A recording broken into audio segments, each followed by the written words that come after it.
कृष्ण कृष्ण हरे हरे हरे राम राम राम हरे हरे हरे कृष्ण कृष्ण कृष्ण हरे हरे हरे राम राम राम हरे हरे हरे कृष्ण कृष्ण हरे हरे हरे राम राम राम हरे हरे हरे कृष्ण कृष्ण कृष्ण हरे हरे हरे राम राम हरे हरे हरे कृष्ण कृष्ण कृष्ण हरे हरे बोला पुंडलिक वरदा हरी विठ्ठल श्री ज्ञानदेव तुकाराम नाथ भगवान की जय. सकल तीर्थाचे दुरे जिये का माता पितरे तया सेवेशी शरीरे लोन कीजे. प्रस्तुत ओवी ज्ञानेश्वरीतील 17व्या अध्यायातील 207 क्रमांकाची ओवी आज आपण सेवेसाठी घेतलेली आहे. त्यामध्ये त्याचं निमित्त असं की आता सध्या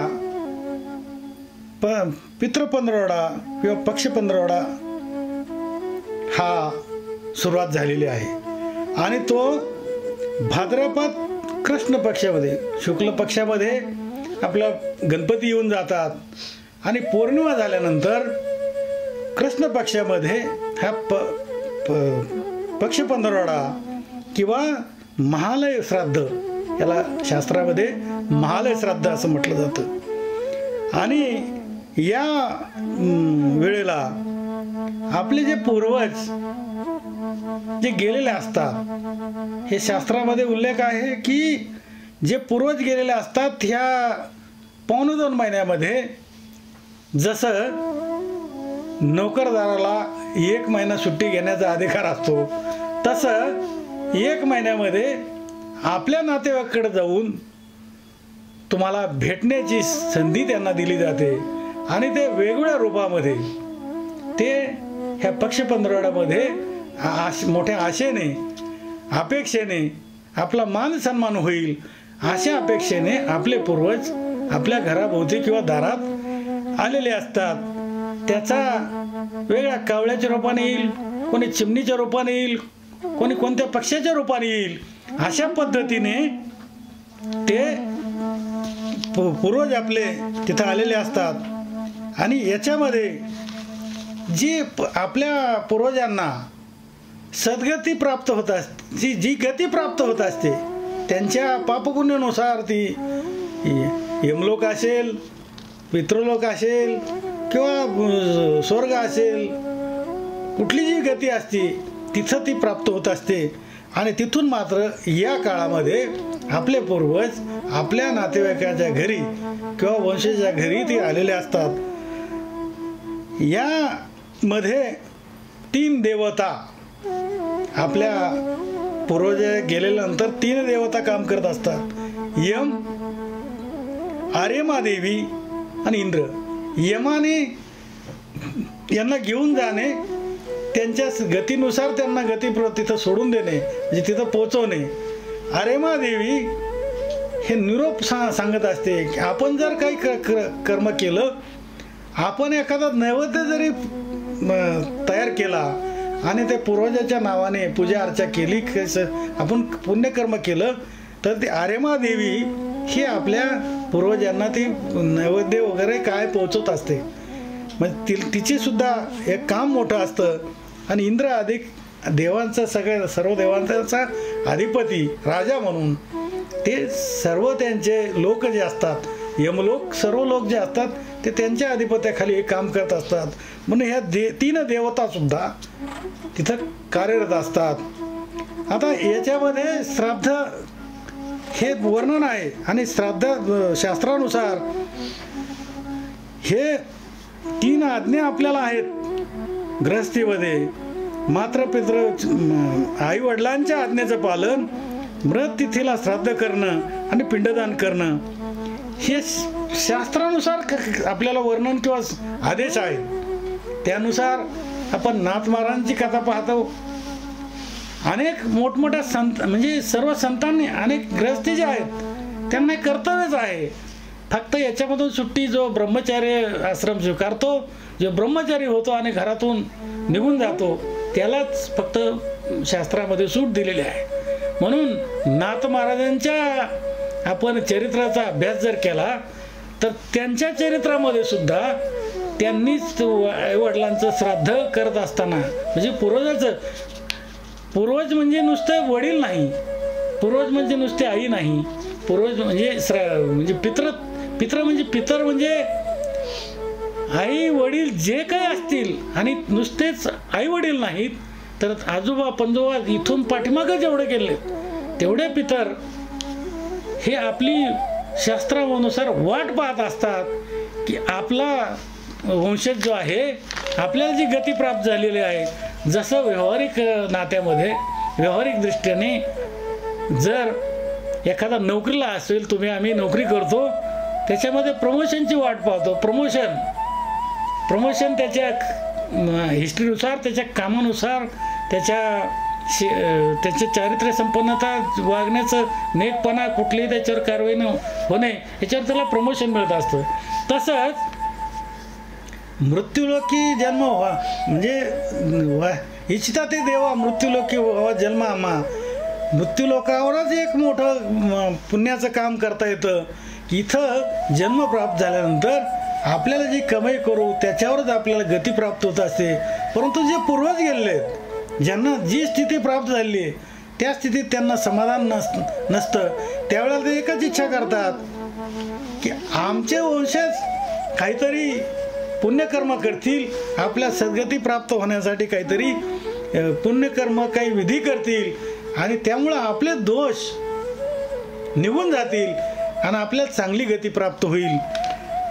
म्हणजे तुकाराम महाराजांनी सुद्धा एका अभंगामध्ये सांगितलंय, धन्य हरिभक्त जन्मले ज्या वंशी, सकळ कुळाशी तारावया, पाहता ती वाट स्वर्गीचे पूर्वज, ऐसा हरिभक्त हवा कोणी, यमाचे यमदंड चुकविल नरक, वंशी येत एक हरिभक्त. तुका म्हणे पित्र आशीर्वाद देती, कल्याण इच्छिती त्यांचे सदा. म्हणजे तुकाराम महाराजांनी सुद्धा या अभंगात वर्णन केलेलं आहे. आणि नाथ महाराजांचं जर आपण कथा, आपण त्यांचं चरित्र अभ्यासलं तर त्याच्यामध्ये सुद्धा त्यांनी पितृतिथी केलेला आढळतो. आणि करणं हे गृहस्थीला म्हणजे शास्त्राच्या आदेशानुसार कर्तव्यच आहे.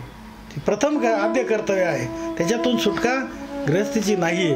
म्हणून नाथ महाराजांनी सुद्धा मोठमोठं म्हणजे अन्नदान करणे, त्या तिथीला काही दान वाटणे, असे तिथी करावं लागते. आणि त्या ठिकाणी त्यावेळेला तुम्ही तुमचे नातेवाईक जर आयोबाई गेली असेल तर आयोबाईला सुद्धा म्हणजे घरातून कोणी आपले पूर्वज आयो लेडीज असेल म्हणजे स्त्री असेल गेली असेल तर आयो स्त्रीला जेवणासाठी बोलवणं, पूर्वज म्हणून नातेवाईकाला बोलवणं आणि अन्नदान करणं, पिंडदान करणं, हे महालय तीर्थामध्ये, महालय श्राद्धामध्ये ह्या सर्व गोष्टी शास्त्रात सांगितलेल्या आहेत.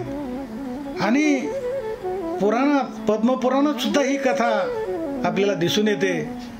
स्वतः त्याचं वर्णन भगवान व्यासांनी आणि स्वतः भगवान विष्णूंनी सुद्धा याचं वर्णन केलेलं आहे. गृहस्थीमध्ये माता पित्यांपेक्षा कोणतीही देवता श्रेष्ठ नाही, हा शास्त्राचा आदेश आहे. त्यामुळं माता पित्यांची सेवा केली तोच पुरुषामध्ये श्रेष्ठ, हे शास्त्राने सुद्धा सांगितलेलं आहे. म्हणूनच भगवान हे म्हणून आपण या निमित्ताने भगवंताने नरोत्तम ब्राह्मणदेवाला किंवा ब्राह्मणांना सांगितलेली कथा मी तुम्हाला या श्राद्धाच्या निमित्ताने सांगतो. ते पुढे म्हणजे आपण घेऊया ते पुढं आपली सद्गती प्राप्त किंवा आपली त्या या यातनेतून सुटका करू शकतो. असं अनेक ठिकाणी त्याचं वर्णन आहे. आता तुकाराम महाराजांनी सुद्धा ग्रंथात सांगितलेलं आहे, आपल्या हिता जो आशेचा करता धन्य माता पिता, म्हणजे माता पित्यांना आणि आपल्यासाठीही तो एकदम महत्भाग्याचा विषय आहे. परंतु आजच्या काळामध्ये सर्वच ते मानतील असं नाही आहे. इतर कुठलेही तीर्थ करा, परंतु आईवडिलाला विसरून जर करत असाल तर त्याचा लाभ तुम्हाला होत नाही. पितृआज्ञा, आईवडिलांची सेवा सोडून जर तुम्ही इतर भजत असाल, इतर कार्य करत असाल, त्याच्यात यश तुम्हाला मिळेलच असं नाही.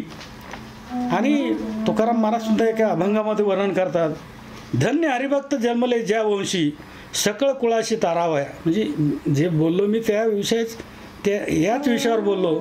धन्य हरिभक्त जन्मले ज्या वंशी सकळ कुळाशी तारावया, पाहता ती वाट स्वर्गीचे पूर्वज, ऐसा हरिभक्त व्हावा कोणी, यमाचे यमदंड चुकविल नरक, वंशी येता एक हरिभक्त. तुका म्हणे पित्र आशीर्वाद देती, कल्याणीची ती त्यांची सदा. आणि असे जे सद्गती प्राप्त न झालेले पूर्वज सुद्धा आपली वाट पाहत असतात की आपली सोडवणूक कोणी करू शकत असेल या वेळेला, तर आपला जे वंशज आहे त्यांनी जर पितृश्राद्ध किंवा तो जर परमार्थिक असेल त्याच्या पुण्याने श्राद्ध जी विधी आहे ते करून जर आपली सुटका होऊ शकते, असं त्याच्यात तुकाराम महाराजांनी सुद्धा वर्णन केलं की ते आपली वाट पाहत असतात. म्हणून हे पक्ष पंधरवडा हा पूर्वजाच्या ऋणातून मुक्त होण्यासाठी शास्त्राज्ञानुसार जे आपल्याला 3 कर्म सांगितले आहेत, म्हणजे जिवंत असताना मातृपुत्र आज्ञाचे पालन, मृत्यूला श्राद्ध करणे, याच्यातून आपण उतराई होतो आणि आपल्यालाही जे दोष असतात ते नाहीसे होतात. 18 पुराणांची रचना ही व्यास ऋषींनी केलेली आहे, म्हणजे सुसंगत. काही तसं त्याच्यामध्येच हे महत्त्वाचं जे पुराण आहे ते पद्मपुराण. त्याच्यामधली जी कथा आहे त्याच्यामध्ये त्यांनी म्हणजे साधकांना त्या रचना कशा झाल्या आहेत की आपण जे साधक आहेत ते गुरु म्हणून व्यासांपुढं बसायचे आणि त्यांना शंकारूपी त्यांचे शंका हे करायचे. मग त्यांनी सांगितलं की भगवंत असतो कुठं, तर त्यांनी सांगितलं की भगवंत चराचरात भरून उरलेला आहे, तो नाही असं ठिकाण नाही. परंतु तरी साधकांचा आग्रह होता की नेमका भगवंत प्रत्यक्ष रूपाने कुठे राहतो. मग त्यांनी ती कथा सुरुवात केली आणि त्या कथेमध्ये त्यांनी सांगितलं की पुरातन काळाची गोष्ट आहे, तुम्हाला जे सांगतो. तिथं एक नरोत्तम नावाचा एक ब्राह्मण त्या काळात होता. तो दशग्रंथी वगैरे विद्वान होता. मंत्रतंत्रामध्ये एवढी ताकद असते, काही शक्ती त्यांना प्राप्त होत असतात. तसं तो वैदिक ब्राह्मण विद्वान होता, परंतु एकच तामशी आणि आईवडिलांची सेवा कधी तो करत नसायचा. मग तो तीर्थयात्रेला निघाला भ्रमंतीला निघाल्यानंतर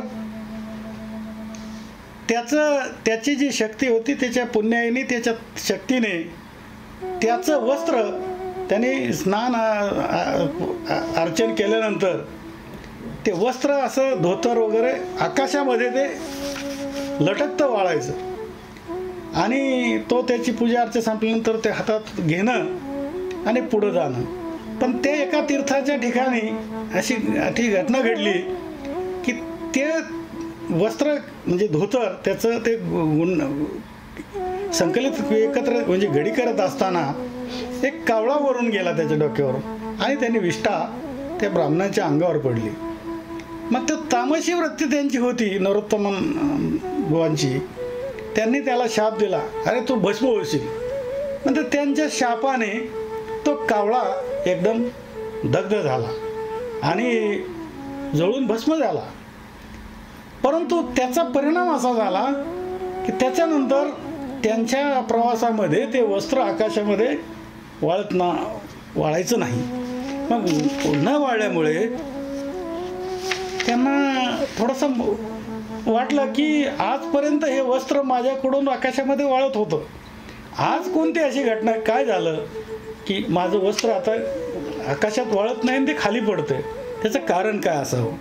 मग ते कारण ते विचार करत असतानाच आकाशवाणी झाली की तू जे शाप दिला त्या कावळ्यांना, तुझी जी तामसी किंवा राग आहे तो व्यक्त केला आणि तुझं जे पुण्य होतं त्याला शाप बाधला, पण पुण्य नाहीसं झालं. म्हणून राग आवरणं सुद्धा, राग सुद्धा आपला एक शत्रूप्रमाणे काम करतं. ते दुसऱ्यांचं नुकसान करण्यापेक्षा आपलं नुकसान निश्चितच त्याच्या जास्त होतं. असं ते घडलं आणि त्याच्यात शापवाणी झाली की तुला जर हे उत्तर पाहिजे असेल तर तुला इथं हे आहे, मूक चांडाल नावाचा आईवडिलांचा भक्त आहे, तो हा उत्तर तुझे देऊ शकल. मग तो मूक चांडाल नावाचा, मग त्या ठिकाणी हा मूक चांडाल भेटेल कुठं, हा त्याच्या मनात प्रश्न पडला की भगवंतांनी मानव रूप धरून, एका छोट्याशा कमी वयाच्या ब्राह्मणांचं रूप धरून ते तिथं त्या नरोत्तम नावाच्या ब्रह्मवेत्यापुढं हजर झाले. चला मी तुम्हाला मूक चांडालाचं घर दाखवतो. मग मूक चांडालाच्या घरी घेऊन गेल्यानंतर मूक चांडालाची अशी अवस्था होती की त्याचं घर खांबाविना आकाशात तरलं होतं, असं तरंग राहायचं. तर त्याला आश्चर्य वाटलं की याला कुठेही खांब दिसत नाहीत, हे आकाशामध्ये मूक चांडालचं घर तरंगत असलेलं आहे. ठीक आहे, आपण आलो तर आपल्या शंकेचं निरसन जसे आकाशवाणी झाली ना, हा घेऊन आलेला आहे, हा कोणतरी व्यक्ती आपल्यासोबत आहे, त्यांनी ते वेशांतर करून ते भगवान तिथं प्रगट होऊन त्यांना मूक चांडालच्या घरी नेलेलं होतं. मग मूक चांडाल नित्य नियमाने तू कुठलाही इतर मंदिरात पूजा अर्चा करायचं नाही, परंतु आईवडिलात नित्य सेवा, त्यांना गरम पाणी दे, त्यांना जेवायला अगोदर घाल, त्यांच्या दुखणं म्हणजे आजार वगैरे असेल त्यावेळेस शुश्रूषा करणं, सेवा करणं, त्यांचे पाय दुखत असेल चेपणं, आणि आईवडिलांच्या सेवेत म्हणजे आदेशाचं किंवा कुठल्याही त्यांच्या मनाच्या विरुद्ध कृती करायची नाही, असा तो मात्र भक्त होता. त्याच वेळेला त्याची आईवडिलाची सेवा चालू असताना हे नरोत्तम बुवा तिथं पोहोचल्यानंतर त्यांनी मूक चांडाला विषय केला की मला तुम्ही माझ्या वस्त्र न वाळण्याचं रहस्य सांगा. त्यावेळेला त्या मूक चांडालाने सांगितलं की मी माझ्या आईवडिलाच्या सेवेत आहे, त्यांची सेवा अजून संपली नाही, तुम्ही माझ्या बैठकीत किंवा ओसरीवर बसा, माझ्या आईवडिलाची सेवा संपल्यानंतर मी तुमच्या प्रश्नाचं उत्तर द्यायला तयार आहे. मग त्यावेळेला त्यांना थोडा राग आला की माझ्यासारखा ब्रह्मवेत्ता माणूस याच्या दारात आला हे आईवडिलाच्या सेवेसाठी, मला थांबा म्हणतो, माझ्या आईवडिलाची सेवा संपल्यानंतर शिवाय मला वेळ नाही आहे म्हणतो, मी तुम्हाला शाप देईल. असं बोलल्यानंतर मूक चांडालांनी सांगितलं की महाराज मी काही कावळा नाही तुमच्या शापाने मरण्यासाठी. तर त्या ब्रह्मदेवाला आश्चर्य वाटलं की हा माणूस म्हणजे हा माझ्यासोबत आला, मला घेऊन आलाय, आणि याला कसं माहिती की माझ्या शापाने कावळा हा गंगेच्या मध्ये मरण पावला आणि आता माझं वस्त्र वाळत नाही, ह्याला ज्ञान कुठून झालं. तर ज्ञान भगवंत सांगतात की याच्या सेवेचं एवढं महत्त्व आहे की जसं आपण ओवीमध्ये सकल तीर्थाचे दुरे जे का माता पेदरे, अनेक तीर्थ हे कुठे आहेत, आईवडिलाच्या सेवेमध्ये आणि आईवडिलाच्या पायाजवळ आहेत. आपण मानतो न मानतो हा आजचा भाग वेगळा.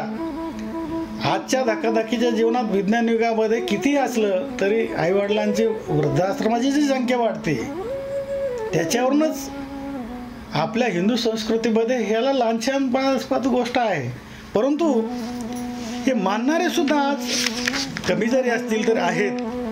मग त्यांनी सांगितलं की तुम्हाला जर वेळ नसेल महाराज तर तुम्ही पतिव्रता आहे त्यांच्या घरी जा, तुमच्या प्रश्नाचं उत्तर ते देतील. मग त्यांच्या घरातून ते गुप्त झाले होते, त्यांच्या घरातून ते भगवान वेगळ्या वेषांतर करून आलेले होते. त्यांना म्हणले ठीक आहे, मी पतिव्रता माऊलीचं तुम्हाला घर दाखवतो. मग पतिव्रता माऊलीच्या घरी हे घेऊन गेल्यानंतर तिथं सुद्धा त्यांनी आवाज दिला की मी इथं आलेलो आहे, माझ्या प्रश्नाची उत्तर तुम्ही द्या.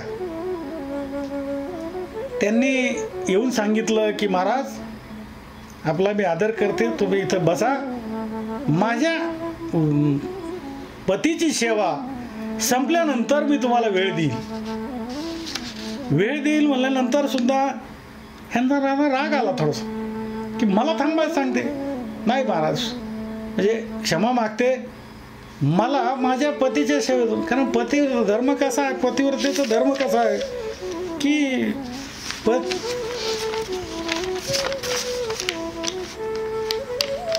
पतीचा धर्म म्हणजे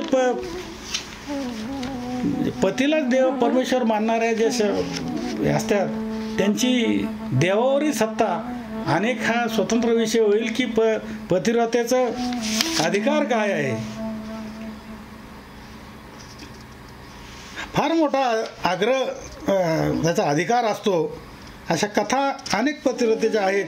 तशा तिथं मग पतिव्रतेला मातेला म्हटल्यानंतर त्यांनी सांगितलं की माझी तुम्ही थांबा. यांना राग आल्यानंतर हे म्हणायच्या अगोदर त्या म्हणल्या, मी काही कावळा नाही, तुमच्या शापाने मला काही होणार नाही, पण तुम्हाला जर वेळ नसेल तर तुम्ही एक आद्रोहाकडं जावं, तुला दाराकडे जा आणि तो सत्य भाषण करतो आणि ते शंका तुमची निरसन करेल, मला तर वेळ नाही. मग तिथंही ते वेषांतर करून आले भगवंताने सांगितलं की मी ते तुला दाराकडे, तुम्हाला त्याचं एकच कर्तव्य होतं. तो दुकानदार होता, परंतु कधीही कोणाबद्दल वाईट विचार न करणे, सत्य भाषण करणे, व्यापारात सुद्धा काय असेल 2%, 4%, 5% त्याचा नफा घेणे, कुठलाही कोणाला फसवणूक न करणे आणि आयुष्यात कधी खोटं बोलला नाही. त्याला पूजा अर्चाला तुमच्या म्हणजे याच्यामध्ये मला सांगायचं की आपण संसारिक जिथं आहोत तिथं सुद्धा मोक्षप्राप्तीपर्यंत जाऊ शकतो. म्हणून भगवान व्यासांना ज्यावेळी शिष्याने विचारलं, ते हे जे कथा त्यांनी निवडलेल्या आहेत त्याच्यासाठी की तुम्ही जिथं आहात तिथं सुद्धा तुम्हाला मोक्षप्राप्ती किंवा भगवंताची प्राप्ती होऊ शकते, याचंच महत्त्व सांगत त्या तुलाधार जो होता तो सत्यभाषणी होता, सत्य वागायचा, खोटं बोलायचं नाही.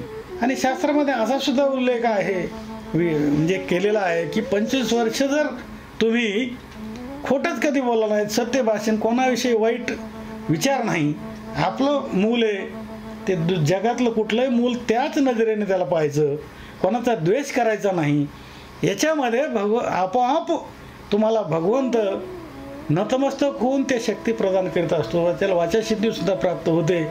असं ते तुलाधाराला ज्यावेळेस विनंती केली की महाराज मी तुमच्याकडे आलो माझ्या शंकेत, त्यांनी सांगितलं, बघितल्यानंतर नरोत्तम बुवाला बघितल्यानंतर लगेच सांगितलं की महाराज माझं हे जे आता ग्राहक जे येत आहेत एवढी गर्दी माझी असते आणि त्यांना सेवा देणं, त्यांना वस्तू देणं ही सुद्धा माझी एक प्रकारे मी ईश्वर सेवा मानतो, जनसेवा हीच ईश्वर सेवा मानतो. एवढी प्रचंड गर्दी आहे आणि मला जवळपास रात्रीचे 9 ते 10 वाजतात दुकान बंद करायला. मी तुमची सगळी सेवेची व्यवस्था लावतो, जेवण खाऊन घरच्यांना सांगतो तुम्ही बैठकीत बसा आणि मला वेळ नंतर आपण रात्रीच्या वेळेला चर्चा करू. नाही मला वेळ नाही. मग तुम्ही आद्रोहाकडे जा, तुम्हाला जर वेळ नसेल तर तुम्ही आद्रोहक नावाच्या सज्जनाकडे जा. तर तिथं गेल्यानंतर आद्रोहक म्हणजे विनयशील चारित्र्य संपन्न माणूस. त्याची कथा अशी होती की त्यांनी आपली पत्नी सोडून इतर स्त्रीकडे बघताना त्यांनी माता भगिनी किंवा मुलगी वयानुसार त्यांनी त्याचं नजर तशी असायची आणि चारित्र्य संपन्न, कुठेही व्याभिचाराचा लवलेश नसणारा, मनात येतकिंचितही पाप नाही नसणारा तो त्याच्या नित्यकर्म करत होता. आणि तिथं त्याची कथा भगवंत तिकडं घेऊन जात असताना त्यांना सांगत होते की एक राजाचा मुलगा, त्याची मुलगी अत्यंत आद्रोखाची कथा सांगत होते ते, की त्याची पत्नी, त्या राजाच्या मुलाची पत्नी ही फार सुंदर अशी होती. आणि त्याला नेहमी भीती वाटायची की आपण जर इकडं तिकडं युद्धाच्या कामगिरीवर गेलो तरीचे रक्षण माझा बापसुद्धा करू शकत नाही, तिच्या शिलाचं रक्षण करू शकत नाही. मग त्याला 6 महिने एका युद्धाच्या कामगिरीवर जायचं असतं त्या राजाच्या मुलाला. मग त्याने तो विचार करतो की माझ्या पत्नीला अशा प्रसंगामध्ये मी तिला कुठं ठेवावं. मग त्यांनी ज्यावेळेस विचार केला, सत्य, इंद्रिय संयम, मनोनिग्रह, स्थिरता, निर्लोभता, आळस रहितता, तो सतत कार्यमग्न असायचा, कुठलाही आळस नसायचा, निर्लोभ आणि इंद्रियावर संयम असणारा माणूस. फक्त त्याला हा अद्रोग दिसल्यानंतर तो त्याच्या काकाच्या म्हणजे वडिलाच्या वयाचा होता. त्याने पत्नीला घेऊन आल्यानंतर, काका मला असं युद्धाच्या कामगिरीवर जायचं आहे, माझी पत्नी तुमच्या घरी मी ठेवणार आहे, सर्व तुम्हाला काय पाहिजे ते मिळेल.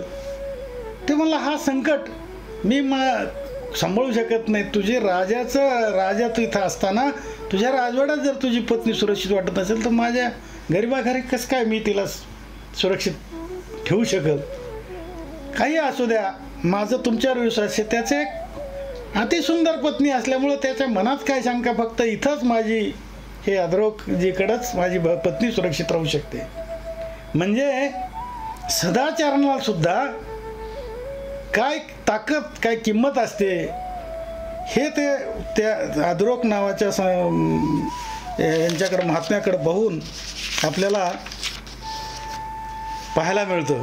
आणि तिथं ठेवल्यानंतर तो 6 महिने कामगिरीवर गेला. आणि मग त्यांनी कामगिरीवर जाताना म्हणजे त्या पत्नीला सोडत असताना अद्रोक महाराजांनी एकच सांगितलं होतं की मी तुझ्या पत्नीशी लोकांच्या नजरेतून वाईट जरी दिसत असेल तरी मी तिच्या संग दुर्व्यवहार करेल. ते बोलले तुम्हाला जे महाराज काका जे करायचं ते करा. मग त्यांनी सांगितलं की माझ्या अंथरुणावर मी तर रात्रभर जागा राहू शकत नाही, माझ्या अंथरुणावर एका बाजूला माझी पत्नी असेल, एका बाजूला तुझी पत्नी असेल, मी मध्ये झोपेल, त्याच्याशिवाय मला भरोसा कोणाचा येणार नाही. ज्यावेळेस राजाच्या मुलाच्या पत्नीचा स्पर्श व्हायचा झोपेमध्ये, त्यावेळेला त्यांनी माता भगिनी असा स्पर्श, त्याची भावना त्याची तयार व्हायची आणि पत्नीकडं ते पत्नी रूपाने. पण पुढं काही दिवसानंतर त्याने दोघीचाही कुठलाही संबंध म्हणजे पत्नीचाही संबंध नाही येत होता. जोपर्यंत राजाचा मुलगा येत नाही, त्याच्या पत्नीला घेऊन जात नाही, तोपर्यंत दोघेही भगिनी म्हणजे माता पत्नी जरी असेल तिच्याशी पत्नी रूपात कुठलंही वागणं सोडलं आणि तिचं रक्षण केलं. परंतु जगनिंदा करणारे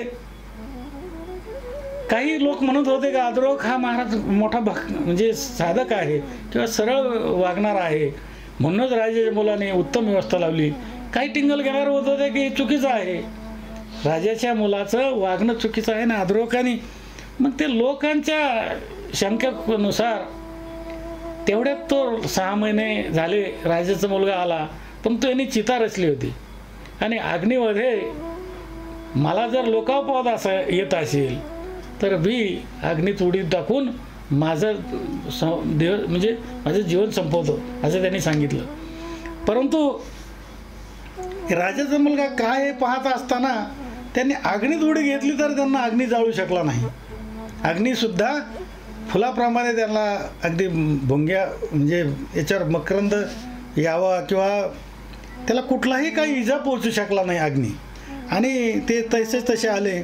मग हे ज्यावेळेस राजाच्या मुलाने पाहिलं हे कर्म करत असताना त्याने सांगितलं की घरी ज्यावेळेस पोहोचले त्या अद्रोकासोबत त्याच्या पत्नीच्या चेहऱ्यावर एवढं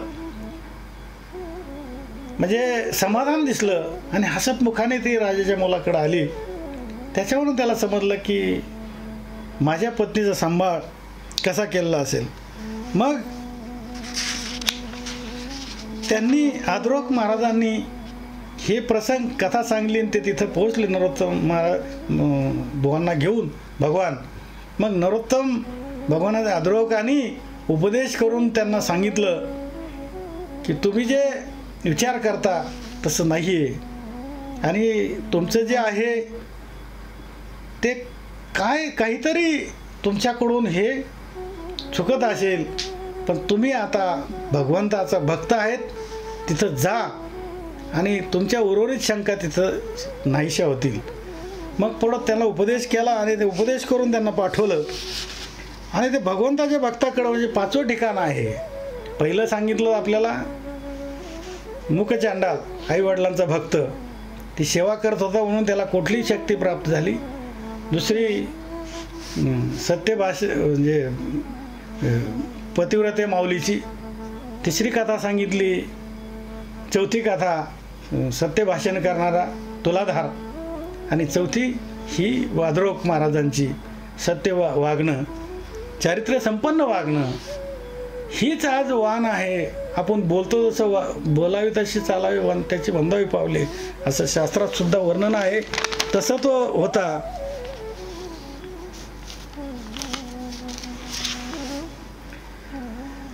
तसंच मग ते भगवंत त्यांना घेऊन त्या भक्तांकडे गेले. भक्त विठ्ठल रुक्मिणी मंदिरात, भगवंताच्या मंदिरात ते भजन करत बसले होते.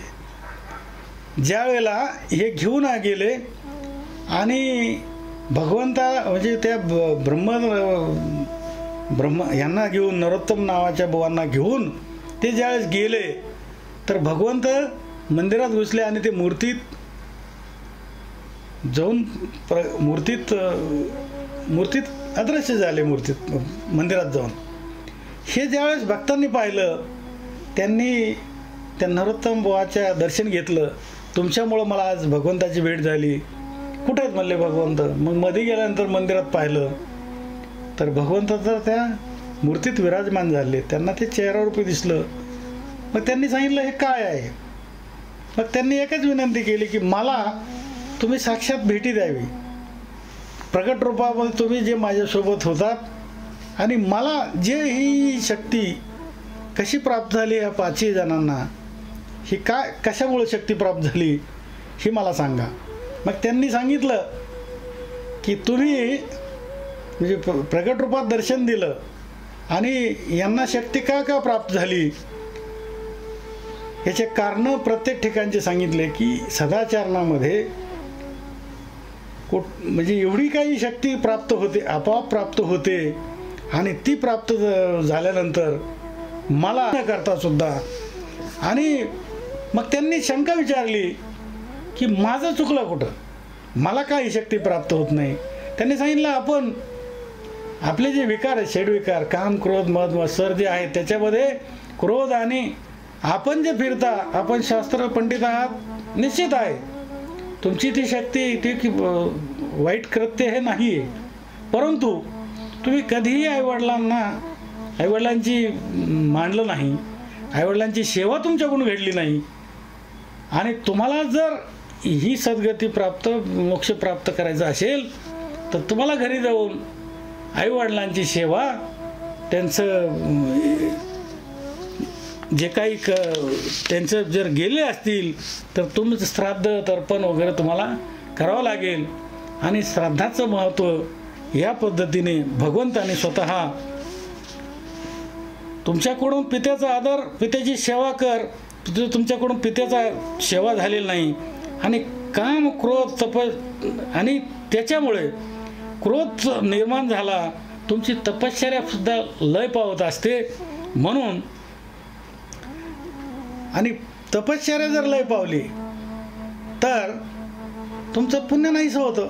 पुण्य नाहीसं झाल्यानंतर आणि माता पित्या जर तुमच्यावर प्रसन्न नसतील तर आपोआपच त्यांचा कोप तुमच्यावर राहतो आणि तुम्हाला नरकापासून मी स्वतः भगवान ब्रह्मदेव, भगवान शंकर सुद्धा, म्हणजे भगवान विष्णू रूपात ते सांगतात की हे देवता सुद्धा माता पित्यांचा रोष असला तर तुम्हाला आम्ही सुद्धा मदत करू शकत नाही, तुम्हाला त्याच्यापासून वाचू शकत नाही.